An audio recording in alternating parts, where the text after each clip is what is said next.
Hello बच्चों, कैसे हैं आप। आज हम बात करेंगे बेटा गाउस के अनुप्रयोगों के बारे में। किसके बारे में बात करने वाले हैं बेटा? गाउस के नियमों के अनुप्रयोगों के बारे में। तो पहला इसका अनुप्रयोग क्या है हमारे पास? अनंत रेखीय आवेश या आवेशित तार के कारण वैद्युत क्षेत्र की तीव्रता ज्ञात करना।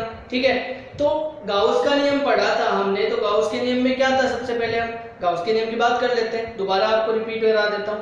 तो गाउस का नियम क्या था? किसी भी बंद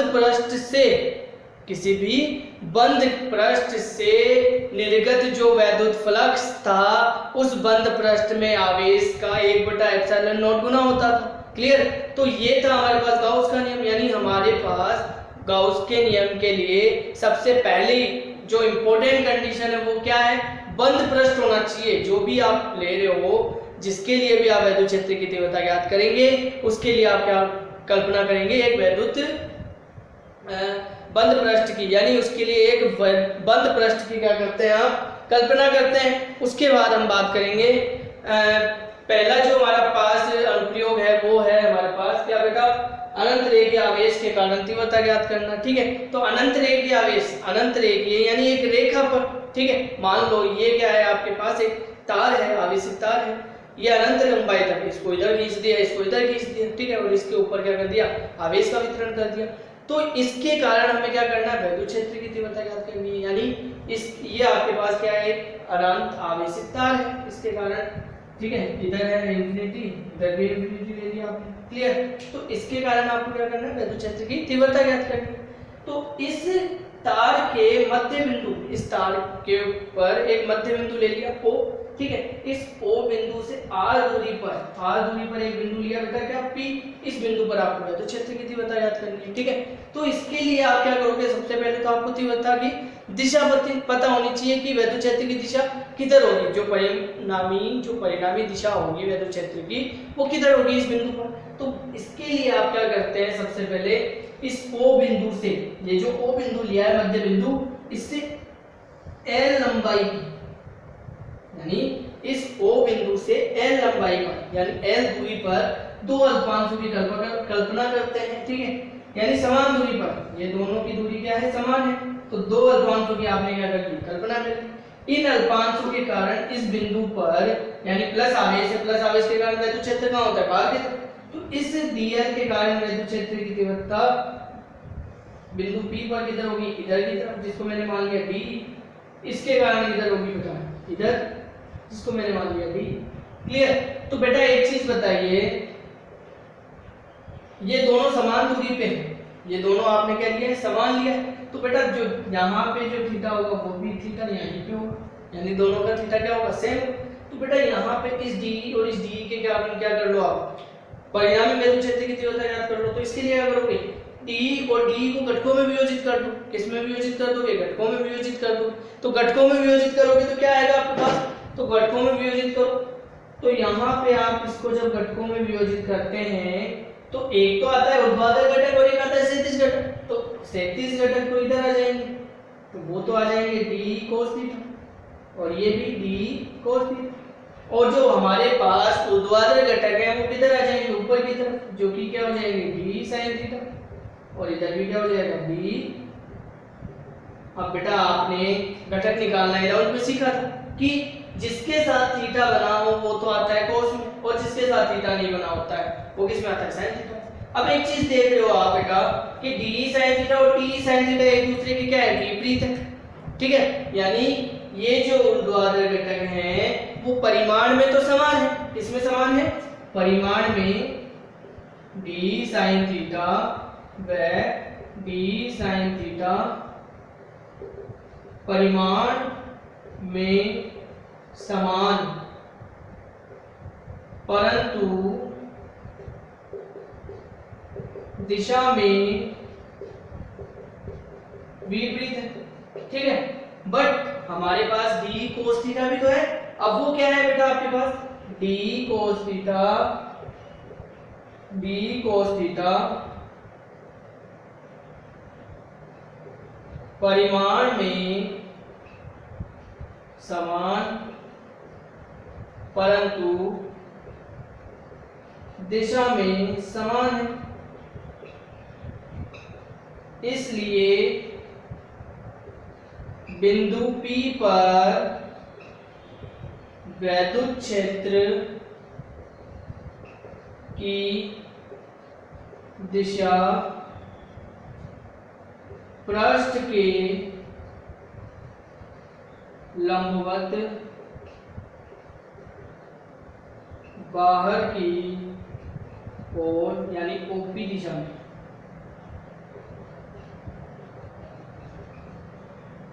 होगी। ठीक है, यानी हमारे पास इस बिंदु P पर वैद्युत क्षेत्र की तीव्रता हम ज्ञात कर रहे हैं, तो हमारे पास डी sin थीटा, एक तो ये वाला और एक ये वाला, ये तो खत्म ही हो गए, यानी ये तो विपरीत है, एक दूसरे को प्रभाव क्या करेंगे, निरस्त कर देंगे। बट हमारे पास ये दोनों घटक एक दूसरे के परिमाण में समान है परंतु दिशा में भी क्या है, सेम है। तो हमारे पास क्या करेंगे, ये दोनों जो घटक हैं वो क्या बताएंगे, वैद्युत क्षेत्र की तीव्रता की दिशा को बता देंगे। ठीक है, वैद्युत क्षेत्र की तीव्रता की दिशा को बता देंगे, तो ये एक दूसरे के साथ क्या होंगे, कंबाइन हो जाएंगे और वैद्युत क्षेत्र की दिशा को बता देंगे। जो वैद्युत क्षेत्र की दिशा होगी वो इस पृष्ठ के लंबवत, इस पृष्ठ के लंबवत बाहर की तरफ होगी, इस पृष्ठ के लंबवत बाहर की तरफ, तो वो किधर होगी, ओपी दिशा, जो मैंने लिख दी। क्लियर, तो ये हो गई हमारे पास क्या बेटा, वैद्युत क्षेत्र की तीव्रता की दिशा याद करना। अब हम आ जाते हैं इसी के ऊपर। अब इसके ऊपर आपने एक चीज पढ़ी होगी, रेखीय आवेश घनत्व पढ़ा था बेटा, क्या था, देखो ये था आपके पास रेखीय आवेश घनत्व लैम्डा बराबर आवेश बटा लंबाई। तो आवेश क्या था आपके पास, Q और L। ठीक है, यहां तक कोई दिक्कत है आप, चलो अब ये हो गया आपके पास रेखीय आवेश घनत्व। अब आपको क्या करना है, तीव्रता भी तो ज्ञात करनी है, अभी तो आपने दिशा ही ज्ञात की है। अब तीव्रता आपको पता लग गई कि इस ओपी दिशा में होगी दिशा। ठीक है, तो अब इसकी तीव्रता भी ज्ञात कर लीजिए, दिशा पता हो गई। तो बेटा आपने ये तार लिया, इस पे कौन सा आवेश है, प्लस आवेश है। ठीक है बेटा, ये क्या है, समान रूप से क्या है, आवेशित है। इसके मध्य बिंदु, ये मध्य बिंदु हो गया, इससे कितनी दूरी पर, P दूरी पर, ये हो गया। ठीक है, तो यहाँ पे R दूरी पे क्या करना है आपको, वैद्युत क्षेत्र की तीव्रता ज्ञात करनी है। अब इस आवेश को कौन बंद, अगर इस आवेश की मैं बात करूं तो ये आवेश क्या है, ऐसे ही लाइन पे फैला हुआ है, लेकिन सबसे इंपॉर्टेंट बात गाउस के नियम में हमारे पास क्या थी, गाउस के नियम में हम बात करेंगे बेटा कि एक बंद पृष्ठ की कल्पना करनी है। तो यहाँ पे तो बंद पृष्ठ है, तो आप क्या करोगे, R त्रिज्या का, कितनी त्रिज्या का, R त्रिज्या का तथा L लंबाई का एक बेलनाकार पृष्ठ की कल्पना करते हैं। तो आप बेलनाकार पृष्ठ की क्या कर दीजिए, कल्पना कर लीजिए। कितनी लंबाई होनी चाहिए बेटा, लंबाई होगी आपके पास कितनी बेटा, L लंबाई। ठीक है बेटा, ये आपने क्या किया, एक बंद पृष्ठ की कल्पना कर ली। ठीक है, अब वैद्युत क्षेत्र की तीव्रता तो किधर होगी हमारे पास, इधर की तरफ ही है वैद्युत क्षेत्र की तीव्रता। ठीक है, अब इस बेलनाकार पृष्ठ के तीन पृष्ठ है हमारे पास, एक पृष्ठ तो ये हो गया जिसको मैंने नाम दे दिया S1, एक पृष्ठ ये हो गया जिसको मैंने नाम दे दिया S2, एक पृष्ठ ये हो गया जिसको मैंने नाम दे दिया S3। ठीक है, ये हो गया S2 और ये हो गया S3। क्लियर, तो ये तो है, ये जो पृष्ठ है, ये वाला जो पृष्ठ है, मान लो ये आपके पास बेलनाकार पृष्ठ है, ये जो पृष्ठ है ये तो हो गया वक्री और ये हो गया समतल, दो हो गए। ठीक है, तो ये हो गया आपके पास, ये तो हो गया पूरा वक्रीय पृष्ठ। ठीक है, और ये दो समतल पृष्ठ हो गए। ठीक है, इनके कारण आप क्या करोगे, सबसे पहले यहाँ पे मान लो दो, एक तो इस पे मान लिया आपने एक अल्पांश यहाँ पे मान लिया, यानी तीन बिंदु मान लिया आपने, कहने का मतलब। तो यहाँ पे इस बिंदु पे वैद्युत क्षेत्र तो इधर ही हो कंफर्म, लेकिन इस बिंदु पे, इस पृष्ठ पे जो क्षेत्रफल सदिश होगा वो किधर होगा, इस पृष्ठ के लंबवत इधर की तरफ, जिसको मैंने नाम दे दिया DA। जब थीटा इसके अंदर कितना होगा, 90 डिग्री। यहाँ पे इस पृष्ठ के कारण हमारे पास क्षेत्रफल सदिश किधर होगा, इधर की तरफ, जो कि कितना होगा हमारे पास, थीटा इक्वल्स टू 0 डिग्री, यानी यहाँ पे थीटा, इन दोनों के बीच में क्षेत्रफल सदिश और वैद्युत क्षेत्र की तीव्रता के बीच में जो थीटा होगा वो कितना होगा, 0 होगा। तो 0 क्यों हुआ, क्योंकि ये पृष्ठ है, इस पृष्ठ के लंबवत ही तो होता है क्षेत्रफल सदिश। क्लियर, तो इस वाले पृष्ठ पे भी क्या होगा, सेम होगा। ये हो गया आपके पास वैद्युत क्षेत्र। और इसके लंबवत क्या हो गया, इधर की तरफ डी है। थीटा कितना बेटा, 90 डिग्री। अब इस संपूर्ण बेलनाकार पृष्ठ के लिए क्या करोगे आप, वैद्युत फ्लक्स निकालो। तो एफ ई संपूर्ण पृष्ठ के लिए, यानी संपूर्ण पृष्ठ के लिए। अब संपूर्ण पृष्ठ के लिए फाई ई निकालोगे तो वो निकालोगे समीशन इंटीग्रेशन एस, सॉरी इसको मतलब इस सतह को मैंने मान लिया एस, और ये मान लीजिए आप ए मत कंसीडर कर लीजिए बेटा, एस कंसीडर कर लीजिए ताकि आपको अच्छे से समझ में आ जाएगा। ए की जगह आप क्या कर लीजिए एस, क्योंकि सरफेस ले रहे हो आप। तो ये होता है आपके पास ए डॉट डी एस, यही होता है, ठीक है। इसको थोड़ा और सिंप्लीफाई कर लीजिए, एस सदिश रूप लिखा है मैंने, इसको क्या कर लीजिए सिंपल फॉर्म में लिख लीजिए, तो E D S cos theta. अब कितनी सतह है आपके पास, 3 सतह है, S1 S2 और S3। तो बेटा तीनों सतह के लिए लिख लीजिए। तो S1 सतह के लिए लिख रखा E ds cos theta plus S2 सतह के लिए लिखा E ds cos theta plus S3 सतह के लिए लिखा E ds cos थीटा। यहाँ तक कोई दिक्कत बेटा? ये तो था आपके पास इक्वेशन फर्स्ट, ये हो गया आपके पास। अब बेटा मैंने ये जो सर्किल बनाया था ये तो क्या था, बंद पृष्ठ के लिए लगाते हैं। किसके लिए लगाते हैं? बंद पृष्ठ के लिए। अब अलग अलग फॉर्म में ले लो, एक तो इस वक्रीय पृष्ठ के लिए ले लो, इन दोनों पृष्ठ के लिए ले लो। तो ये जो साइन है ना इसको हटा दीजिए, क्योंकि आप इन सबका क्या करना है, सम करना है, ठीक है। अब बेटा थीटा की वैल्यू रख दीजिए, E ds cos S1 पृष्ठ कहाँ है मेरा, ये रहा। थीटा कितना है बेटा, 90 डिग्री। S2 पृष्ठ कितना है बेटा मेरे पास, cos 0 degree plus S3 surface के लिए कितना है, E ds cos 90। ठीक है, तो बेटा cos 90 की वैल्यू तो कितनी होती है, 0, 0 की वैल्यू कितनी होती है, 1 और 90 की वैल्यू 0। तो हमारे पास 3 सरफेस के लिए तो 0 ही हो गया, ठीक है। यानी फ्लक्स का मान 3 सरफेस के लिए तो 0 हो गया। बट हमारे पास कौन सी सरफेस बची, ये वाली वक्रीय सरफेस ही तो बची। तो इसके लिए कितना आ गया, S2E ds, ठीक है। इसका मान कितना हो गया, 1, तो ये 1 लिख दो। और इन सब के लिए कितना हो गया, 0 प्लस 0। क्लियर, आगे समझ। फिर उसके बाद आप क्या करेंगे, इसके बाद लिखेंगे आप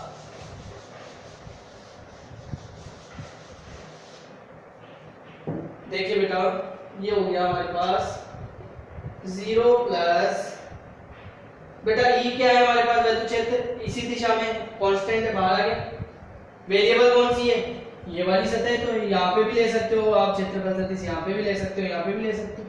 तो ये हो गया आपके पास ds s और ये 0, तो ये आ गया आपके पास E ds s। अब बेटा ये जो कवर हो रहा है वो कौन से सतह के लिए हो रहा है, इस वक्रीय पृष्ठ के लिए, ये बेलनाकार पृष्ठ के लिए। तो इस बेलनाकार पृष्ठ का क्षेत्रफल कितना होता है, ठीक है। तो बेलन का क्षेत्रफल कितना होता है, बेलन का क्षेत्रफल वो होता है 2 पाई r। इसकी लंबाई आपने कितनी ली थी बेटा, l ली थी, ये l लंबाई हो गई इसकी, ठीक है। तो ये हो गया बेलन का क्षेत्रफल। बेलन का कौन सा, वक्रीय क्षेत्रफल, यानी ये जो वक्र है हमारे पास कर्व सरफेस है, इसके लिए क्षेत्रफल हुआ है बेलन का वक्रीय क्षेत्रफल। संपूर्ण नहीं ले रहा हूं बेटा, वक्रीय क्षेत्रफल ले रहा हूं यहाँ पे। तो वक्रीय क्षेत्रफल कितना आ जाएगा, 2 पाई r। तो यहाँ मान रख दीजिए, तो ये हो गया आपके पास E मल्टीप्लाई 2 पाई r।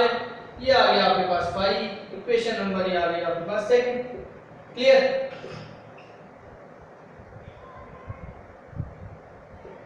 ये हो गया आपके पास फाई का मान, ठीक है। अब आपको पता है, यहां लिखेंगे, हम जानते हैं क्या, गाउस का नियम। गाउस के नियम से, गाउस का नियम क्या था, phi E equals to summation Q या क्यू अपॉन एप्सिलॉन, यानी क्यू परिबद्ध। अब बेटा क्यू परिबद्ध क्या है मेरे पास, इसके अंदर जो आवेश हमारे पास परिबद्ध वो ही तो लोगे। अब वो क्या है, एक रेखा पे, तो यहाँ से Q की वैल्यू कितनी आ जाएगी हमारे पास, Q equal to lambda L, यही आएगा। अब ये Q की जो वैल्यू है वो उठा के कहाँ रख दीजिए, आप यहाँ रख दीजिए, तो फाई E इक्वल टू आ जाएगा lambda L upon epsilon not. Equation number ये आ गई आपके पास थर्ड। अब बेटा फाई फाई दोनों सेम है, दोनों को क्या कर दीजिए, एक दूसरे के इक्वल कर दीजिए, तो आपको क्या पता लग जाएगी, वैद्युत क्षेत्र की तीव्रता। कैसे पता लगेगी देख लीजिए, यहां पे हमारे पास आ गया समीकरण 2 व 3 से। समीकरण 2 कहाँ है मेरे पास, ये रहा, और 3 कहाँ है, ये रहा। तो ये हो गया हमारे पास E multiply 2 pi R L equals to lambda L upon epsilon naught. Clear. अब ये जो टर्म है कट रही है वो काट दीजिए, सॉरी ये एल लिया था ना आपने, कैपिटल एल है हमारे पास ये, ठीक है। क्या है बेटा, कैपिटल है, जो गलती से मैंने स्मॉल लिख दिया, सॉरी इसके लिए। तो ये हो गया आपके पास एल, ये एल से एल तो कट गया, ये 2 पाई आर एल को 2 पाई आर को इधर भेज दीजिए, तो E equal to lambda upon 2 pi R epsilon. Clear.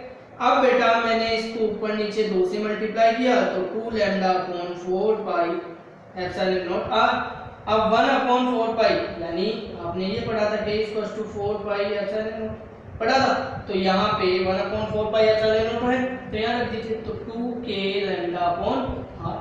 तो ये आ गई आपके पास वैद्युत क्षेत्र की तीव्रता। किसके कारण, अनंत रेखीय आवेश के कारण तीव्रता ज्ञात कर ली आपने, E equal to 2k lambda upon R, ठीक है, और k की वैल्यू ये रही आपके पास। अब एक चीज इस समीकरण से आपको समझ में आ रही है कि अगर आप त्रिज्या बढ़ाएंगे, यानी अगर आप दूरी बढ़ाएंगे, तो आपके पास तीव्रता क्या होगी, कम होती जाएगी। कैसे, देखो हमारे पास तीव्रता क्या होती जाएगी बेटा, कम होती जाएगी। कैसे, देखो ग्राफ से समझते हैं कि E व्युत्क्रमानुपाती R की, अगर मैं ये भी कांस्टेंट, ये भी कांस्टेंट और ये लैम्डा भी कांस्टेंट, तो हमारे पास क्या आ जाएगा, E इक्वल टू 2k, यानी ये हो जाएगा व्युत्क्रमानुपाती। तो व्युत्क्रमानुपाती के लिए कैसा आएगा, ऐसा, ये तो E हो गया और ये R हो गया, और ये क्लियर। तो ये हो गया मेरे पास किसके लिए, इसकी तीव्रता। यानी अगर आप R की वैल्यू क्या करोगे, बढ़ाओगे, तो E का मान क्या होता जाएगा, घटता जाएगा। क्लियर। तो ये हो गया हमारे पास किसके कारण, अनंत रेखीय आवेश के कारण तीव्रता ज्ञात कर ली हमने। अब हम इसके 2 क्वेश्चन कर लेते हैं ताकि आपको अच्छे से क्लियर हो जाए, 2 या 3 क्वेश्चन, ठीक है।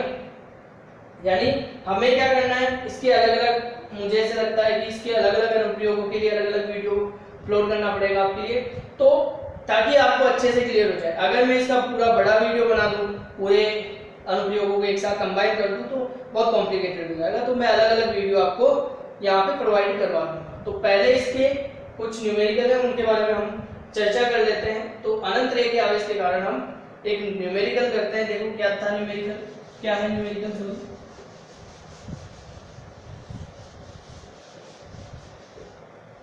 न्यूमेरिकल है हमारे पास कि आपके पास न्यूमेरिकल है बेटा, मैं लिख देता हूं, एक अपरिमित विस्तार के सीधे तार पर, एक न्यूमेरिकल है आपके पास, क्वेश्चन है, एक अपरिमित विस्तार के सीधे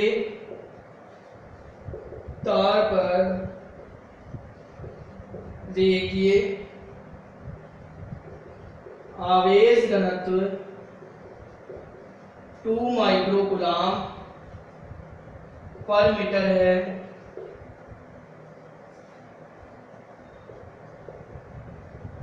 इस रेखीय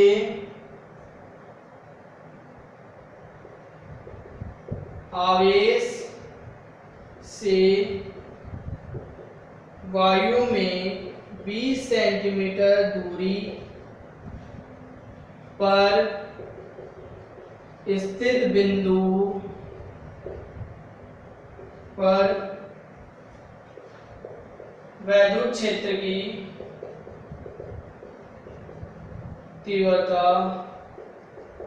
ज्ञात करनी है। ठीक है, तो आपको गिवन क्या क्या है दिया है, हम बात करते हैं इसके आंसर। देखो बेटा क्वेश्चन समझते हैं। एक आपको नियमित विस्तार का एक तार है जिसका रेखीय आवेश घनत्व कितना दे रखा है 2 माइक्रोकूलम पर मीटर, ये दे रखा है। ठीक है, इस रेखीय आवेश से वायु में कितनी दूरी पर 20 सेंटीमीटर दूरी पर स्थित बिंदु पर क्या करना है आपको विद्युत क्षेत्र की तीव्रता ज्ञात करनी है। ठीक है, तो आपके पास ये हो गया, आपके पास देखो तार हो गया, इससे कितनी दूरी पर 20 सेंटीमीटर दूरी पर ये बिंदु P हो गया। यहाँ पे क्या करनी है विद्युत क्षेत्र की तीव्रता ज्ञात करनी है। ठीक है, अब दिया क्या क्या है आपके पास, लैम्डा दिया हुआ है, देखिए आवेश घनत्व 2 माइक्रोकूलम पर मीटर।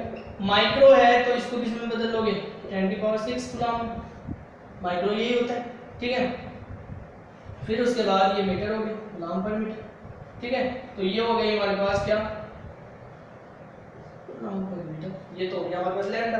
अब हमारे पास क्या है आर दे रखा है, दूरी दे रखी है कितनी 20 सेंटीमीटर, तो 20 को क्या करोगे 10⁻³ करेंगे या ज्यादा करेंगे बताइए, यानी सेंटीमीटर को मीटर में बदलना है आपको, यानी सेंटीमीटर को किस में बदलना है बेटा मीटर में बदलना है, तो आप क्या करोगे -2 मीटर। तो ये आ गया आपके पास लैम्डा और ये हो गया आर। अब आपने हम जानते हैं क्या जानते हैं आप कि E = आपने पढ़ा था 2k लैम्डा अपॉन ये पढ़ा था बेटा आपने। ठीक है, तो यहाँ पे 2 तो ऐसे कैसे, k की वैल्यू क्या थी 9 × 10⁹ और लैम्डा क्या है आपके पास 2 × 10⁻⁶ डिवाइड बाय r की वैल्यू जो है मेरे पास है कितनी बेटा 20 × 10⁻²। अब एक चीज बताइए, ये 0 तो ये हो जाएगा मेरे पास ये 2 ये 10 हो गया, ये कट गया, तो ये हो गया मेरे पास 9 × 10⁹ × 2 × 10⁻⁶। यहाँ पे ये 0 यानी ये 10⁻⁻ हो गया, ये 10⁻⁻², तो यहाँ पे 10⁻⁻1 बचेगा, ऊपर जाएगा किस में हो जाएगा 10 में हो जाएगा, तो ये हो जाएगा 10। ठीक है, तो अब इसको सॉल्व करते हैं, 9 × 2 = 18, कितना आ गया बेटा 18, और ये हो गया मेरे पास 10 और 10 में से -6 करूंगा तो 18 10⁻⁴ हो जाएगा। तो ये आ गई न्यूटन पर कूलम, ये वैल्यू क्षेत्र की तीव्रता आ गई हमारे पास। क्लियर, तो ये हो गया हमारे पास क्वेश्चन सोल्व हो गया। क्लियर, ये चीज आ गई बेटा समझ में। तो ये हो गया हमारे पास अनंत रेखीय आवेश के कारण तीव्रता याद कर ली। अब नेक्स्ट सेशन में हम बात करेंगे बेटा परत के कारण, अनंत आवेशित परत के कारण हम क्या करेंगे विद्युत क्षेत्र की तीव्रता याद करेंगे। आज के लिए इतना ही, ऑल द बेस्ट अपने एग्जाम के लिए। ठीक है बेटा, नेक्स्ट सेशन में मिलते हैं हम।